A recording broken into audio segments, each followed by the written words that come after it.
কেন্দ্রীয় ব্যাংকের website hack, পুলিশের ওয়েবসাইট হ্যাক, র্যাবের ওয়েবসাইট হ্যাক, বাংলাদেশ ব্যাংকের ওয়েবসাইট হ্যাক। এই মুহূর্তে ফাইনালি প্রধানমন্ত্রীর কার্যালয়ের যে অফিসিয়াল ওয়েবসাইট আছে সেইটাও হ্যাক হয়ে গেছে। প্রধানমন্ত্রীর অফিসিয়াল ওয়েবসাইটে ঢোকার চেষ্টা করা হলে আগেরগুলোর মতোই দ্য রেজিস্ট্যান্স নামের একটি হ্যাকার গ্রুপের বার্তা ভেসে উঠছে। ইভেন বাংলাদেশ ছাত্রলীগেরও ওয়েবসাইট দুটি হ্যাক করেছে এই গ্রুপটি। হ্যাক হয়েছে ব্যাটালিয়ন র্যাপিড অ্যাকশন মানে আমাদের র্যাবের ওয়েবসাইট। ওয়েবসাইটের হোম পেজে ঢুকতে গেলে লেখা আসছে অপারেশন হান্ট ডাউন। সেখানে কোটা সংস্কারের দাবিতে আন্দোলনরত শিক্ষার্থীদের পক্ষে অবস্থান নিয়ে বলা হয়েছে স্টপ কিলিং স্টুডেন্টস বা শিক্ষার্থী হত্যা বন্ধ করো। কোটা সংস্কার আন্দোলনে সম্পৃক্ত হতে সাংবাদিক, হেকার, সাধারণ মানুষদের প্রতি আহ্বান জানানো হয়েছে।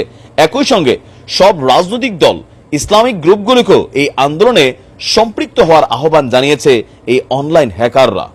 বাংলাদেশ ব্যাংকের পক্ষ থেকে দাবি করা হচ্ছে তাদের ওয়েবসাইট হ্যাক হয়নি, কারিগরি ত্রুটির কারণে এদের লজ্জা থাকা উচিত।